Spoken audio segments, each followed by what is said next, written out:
दोस्तों ये हमारे पास क्लास 6 की मैथमेटिक्स है। क्लास 6 की मैथमेटिक्स का चैप्टर नंबर 7 जो कि हमारे पास है लीनियर एक्सप्रेशंस एंड इक्वेशन 7.1 है, ये सॉल्व करेंगे।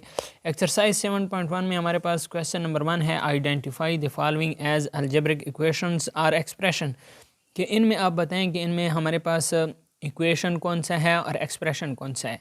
तो यहाँ पर सबसे ऊपर आपको ऊपर दिखाया गया है कि इक्वेशन कौन सी होती हैं। An equation has an equal sign, ये कहता है कि इक्वेशन में इक्वल साइन होते हैं। मिसाल के तौर पर यहाँ पर हमारे पास है 2x जमा 3y इक्वल 13, मतलब जो हमारे पास इक्वेशन होती है उसमें इक्वल साइन होगा, जबकि एक्सप्रेशन में हमारे पास does not have an equal sign, जबकि एक्सप्रेशन में हमारे पास इक्वल साइन नहीं होगा। मिसाल के तौर पर ये एफ जुज़ आप देखें 8x जमा 9y, इधर हमारे पास इक्वल का साइन नहीं है, तो ये हमारे पास क्या होगा, एक्सप्रेशन होगा। ये तो हमारे पास पहला डिफरेंस हो गया कि इक्वेशन में हमारे पास इक्वल का साइन होगा, जबकि एक्सप्रेशन में हमारे पास इक्वल का साइन नहीं होगा। दूसरा हमारे पास है N equation has left and right side, equation में हमारे पास लेफ़्ट और राइट साइड होते हैं, जबकि an expression has only one side, जबकि एक्सप्रेशन में हमारे पास सिर्फ एक साइड होती है। मिसाल के तौर पर इधर अगर आप देखें ए जुज़ में, तो ये इसका हमारे पास लेफ़्ट साइड है और ये इसका राइट साइड है, जबकि एफ जुज़ में देखें तो इसका सिर्फ एक साइड है, इसका दूसरा साइड नहीं है।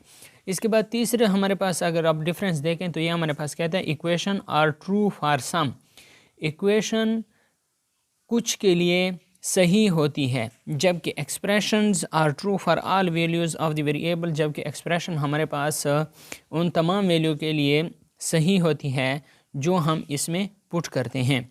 मिसाल के तौर पर इधर अगर आप 2x जमा 3y इज़ इक्वल टू 13, तो 2 को हम ऐसे हिंसे से मल्टीप्लाई करेंगे x के साथ। मिसाल के तौर पर इधर हम x की जगह 4 पुट करते हैं, तो 4 दूने 8 हो जाएगा। इधर हम अगर y की जगह 2 पुट करते हैं तो 3 दूने 6 हो जाएगा, तो 8 जमा 6 14 होता है, जबकि इधर हमारे पास 13 आता है, तो ये ट्रू नहीं होगा।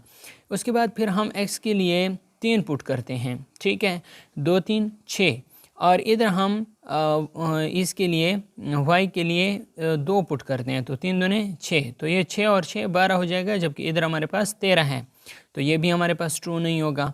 इसके बाद हम x की जगह 2 पुट करेंगे, तो 2 दूने 4 हो जाएगा, और इधर y की जगह 3 पुट करेंगे, तो 3 3 9 हो जाएगा, जबकि 4 जमा 9 13 आता है, तो ये हमारे पास फिर ट्रू बन जाएगा। दोस्तों उम्मीद करता हूँ आप आ गई होगी। अब हम इसमें बताएंगे कि इनमें इक्वेशन कौन सा है और एक्सप्रेशन कौन सा है।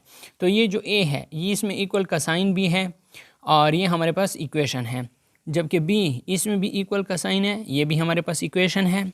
सी में भी इक्वल का साइन मौजूद है, तो ये भी हमारे पास इक्वेशन है। डी में हमारे पास इक्वल का साइन मौजूद नहीं है, तो ये हमारे पास एक्सप्रेशन है, ठीक है, ये आप ऊपर देख सकते हैं।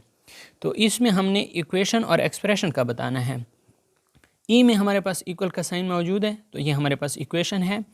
एफ में हमारे पास इक्वल का साइन मौजूद नहीं है और इसकी सिर्फ एक साइड है, तो ये हमारे पास एक्सप्रेशन है। जबकि 3s जमा 40 इसमें भी हमारे पास एक साइड है और इक्वेशन का इक्वल का साइन भी मौजूद नहीं है, तो ये भी हमारे पास क्या है, एक्सप्रेशन है। इधर हमारे पास लेफ़्ट साइड है और राइट साइड है और दरमियान में इक्वल का साइन भी मौजूद है, तो ये हमारे पास क्या है, इक्वेशन है। इधर भी हमारे पास इक्वल का साइन मौजूद है और लेफ़्ट साइड भी है और राइट साइड भी है, तो ये भी हमारे पास क्या है, इक्वेशन है। इसमें भी इक्वल का साइन मौजूद है और लेफ़्ट साइड राइट साइड भी है, तो ये भी हमारे पास क्या है, इक्वेशन है। दोस्तों उम्मीद करता हूँ आपको एक्सरसाइज 7.1 की समझ आ गई होगी कि हमारे पास इक्वेशन और एक्सप्रेशन कौन से होते हैं। अगर आपको समझ आ गई है तो वीडियो को लाइक शेयर लाजमी करना। अगर आप चैनल पर नए हैं तो चैनल को लाजमी सब्सक्राइब करना। एक्सरसाइज 7.2 सॉल्व करेंगे और एक्सरसाइज 7.1 हम सॉल्व कर चुके हैं। पर इसका क्वेश्चन नंबर 1 है, identify the linear equation for the following.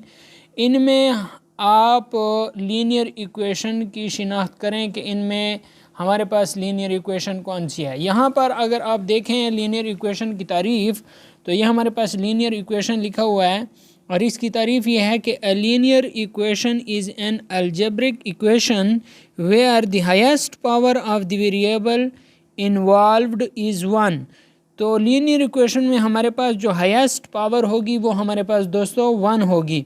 In other words, दूसरे लफ्ज़ों में, we can say that a linear equation contain the expressions having variable with highest power 1। ये कहते हैं कि अब अगर हमारे पास लीनियर इक्वेशन में वेरिएबल होंगे तो उन वेरिएबल की जो पावर होगी वो हमारे पास 1 होगी।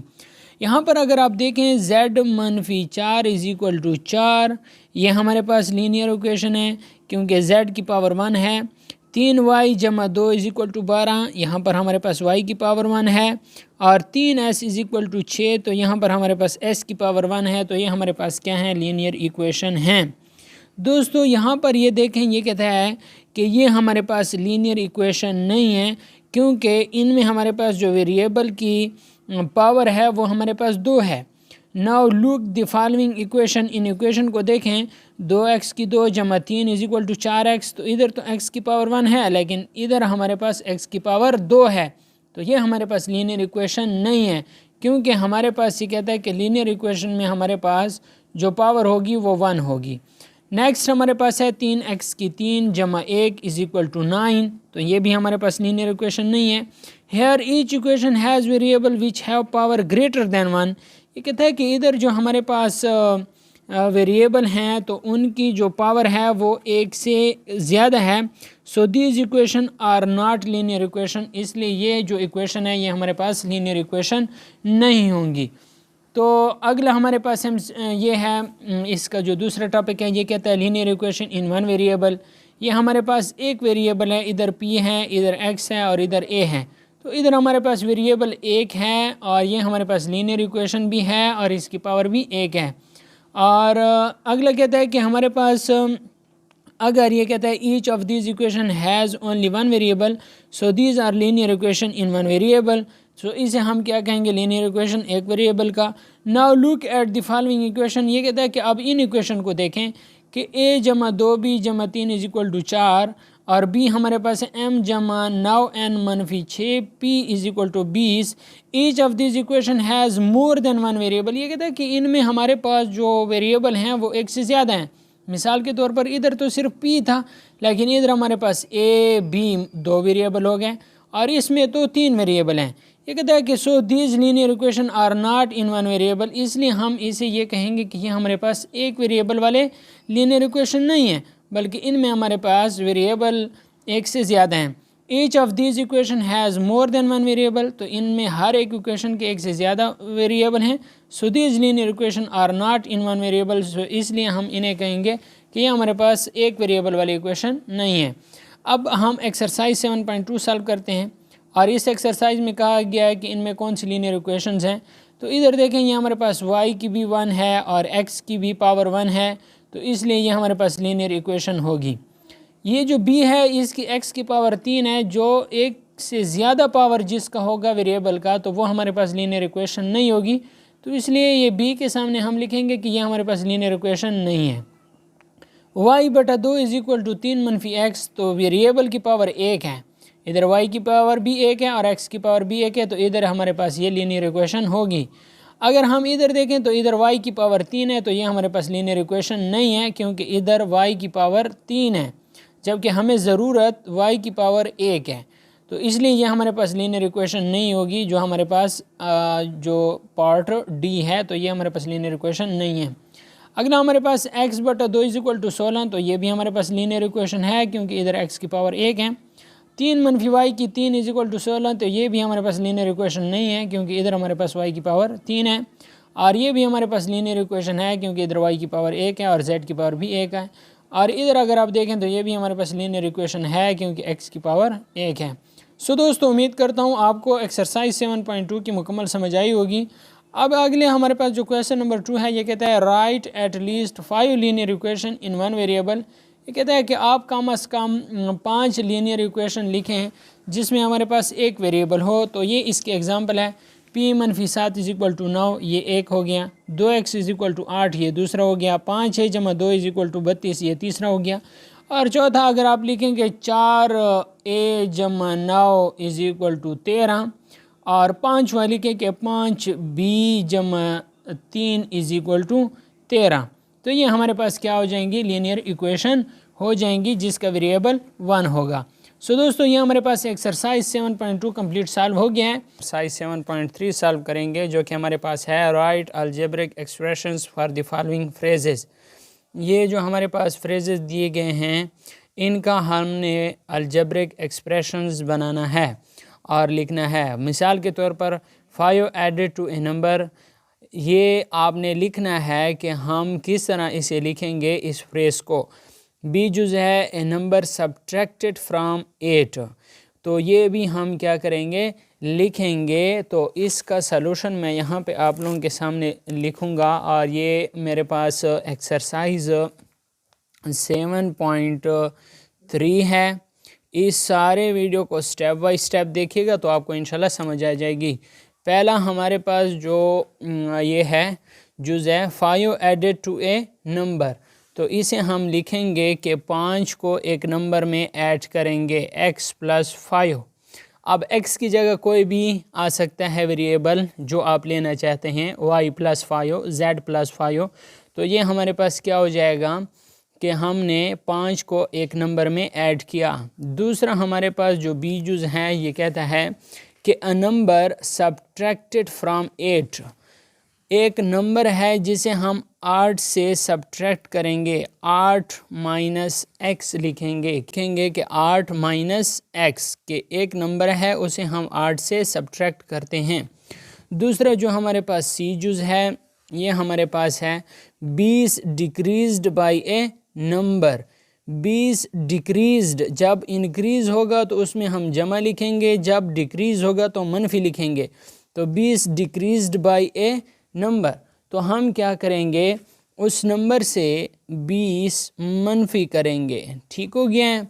अब डी जुज़ देखें, डी जुज़ में हमारे पास है ट्वाइस ए नंबर। जब ट्वाइस की बात हो जाए तो 2x लिखेंगे, या अगर वेरिएबल आप कोई भी लेना चाहते हैं तो वो लिखेंगे ट्वाइस के साथ। डिक्रीज्ड बाय 2, तो इससे हम क्या लिखेंगे डिक्रीज्ड बाय 2, 2x - 2 लिखेंगे। अब हमारे पास जो जो ई जुज़ है half of a number, half of a number, तो हाफ ऑफ ए नंबर का मतलब है कि हमारे पास 1/2x है। ठीक है। और एडेड टू 7, इसमें जमा करेंगे 7।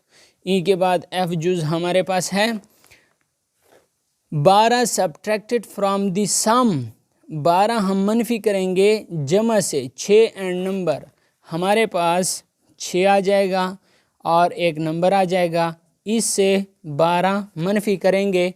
सो दोस्तों ये हमारे पास क्वेश्चन नंबर 1 सॉल्व हो गया है। तरीके का क्वेश्चन है, ये कहता है right algebraic equation for the following statement. वो हमारे पास अलजेब्रिक एक्सप्रेशंस थी, ये हमारे पास क्या थी अलजेब्रिक एक्सप्रेशंस थी। अगर आपको एक्सप्रेशंस और इक्वेशन के मुतालिक जानना है तो आपको आई बटन में लिंक मिल जाएगा वीडियो का, उसे आप देखें और आपको एक्सप्रेशंस और इक्वेशन के मुतालिक समझ आ जाएगी, या आपको एंड स्क्रीन पे भी इसका वीडियो मिल जाएगी। सो दोस्तों यहाँ पर देखें, ये हमारे पास कहता है कि आप इसकी इक्वेशन बनाएं। ठीक हो गया है। अब हमारे पास पहला जुज़ है 6 added to a number is 8, तो इसका हम इक्वेशन बनाएंगे। और इक्वेशन में हमारे पास जो क्वेश्चन नंबर 2 का, ये मेरे पास है क्वेश्चन नंबर 2 का ए जुज़, और ये कहता है कि 6 एडेड टू ए नंबर, हम एक नंबर में 6 ऐड करते हैं, इज़ 8, और ये बराबर है किसके 8 के। इज़ हमारे पास इक्वल टू के लिए इस्तेमाल होता है, ऑफ हमारे पास ज़रब के लिए इस्तेमाल होता है, इसको जहन में रखें। बी जुज़ है 4 सब्ट्रैक्टेड फ्रॉम ए नंबर, हम क्या करेंगे एक नंबर से 4 क्या करेंगे सब्ट्रैक्ट करेंगे। इज़ इक्वल टू के लिए इस्तेमाल होता है, इज़ 13, तो ये हमारे पास ये इक्वेशन बन जाएगी। x - 4 = 13 आ गया है। मज़ीद जो सी जुज़ हमारे पास है जो सी जुज़ हमारे पास है 6 times a number. 6 times a number का मतलब है कि इस 6 को एक नंबर के साथ मल्टीप्लाई करेंगे तो 6x हो गया। डिक्रीज़ बाई 13, तो ये हमारे पास डिक्रीज़ आ गया तो -13 हो जाएगा। इज़ के लिए इज़ इक्वल टू निशान लगाएंगे और 5 यहाँ पर आ गया है, तो ये हमारे पास इक्वेशन बन गई है। डी जुज़ देखें 3 times the sum of a number, 3 times the sum of a number and 8, तो हमारे पास 3 आ जाएगा। Sum of a number x जमा 8 आ जाएगा, इसके लिए इज इक्वल टू का निशान आ जाएगा और 14 आ गया है। सो दोस्तों ये हमारे पास डी जुज आ गया है कि 3 टाइम्स ए नंबर, ठीक है। सो दोस्तों ये हमारे पास डी जुज आ गया कि 3 हमारे पास times a number x plus 8, ठीक है। तो ये आप यहाँ से देखें कि 3 टाइम्स दी, तो 3 टाइम्स हो गया, 3 लिखें और इसे ज़रब करें किसके साथ, सम ऑफ ए नंबर x के साथ और x एंड 8, x और 8 के सम के साथ 3 को ज़रब करें और ये बराबर है 14 के। ई जुज़ देखें और ई जुज़ में हमारे पास है ट्वाइस, ट्वाइस का मतलब है 2x। The number decrease by 33 is 66, twice the number decrease by 33, 2x मनफी 33 बराबर है कितने के, 66 के। तो ये हमारे पास यही आ गया है। अब हमारे पास अगला जो जी जुज़ है, अब जी जुज़ देखें, 2 times the number, 2 times the number is 16 less than 10 times the number, 2 times the number, तो 2x हो गया है। इज़ आ गया तो आप इज़ इक्वल टू का निशान लगाएं। 16, तो ये 16 आ गया है। लेस देन के लिए आप मनफी लगाएं।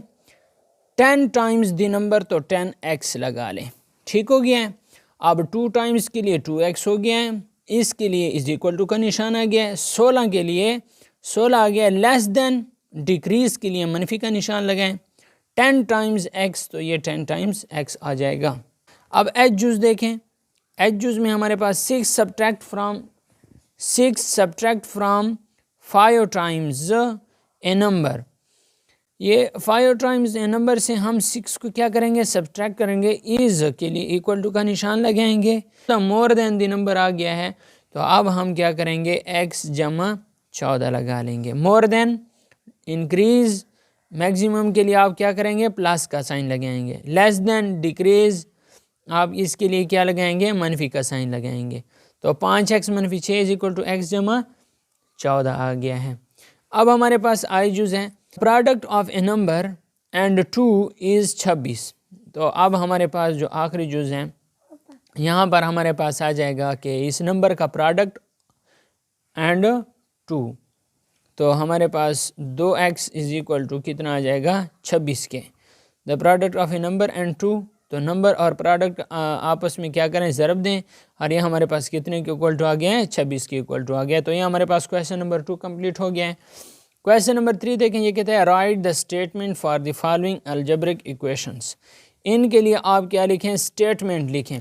तो ये अगर आप देखें क्वेश्चन नंबर 3 को, तो यहाँ पर हमारे पास आ गया है 8 मनफी x इज़ इक्वल टू 1। तो इसके लिए हम स्टेटमेंट लिखेंगे कि a number subtracted from 8 is 1, A number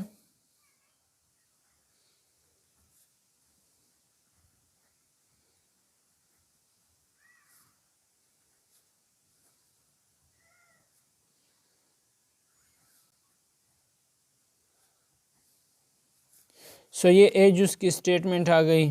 इस तरह बी जुज़ की 9x plus 14 is equal to 22।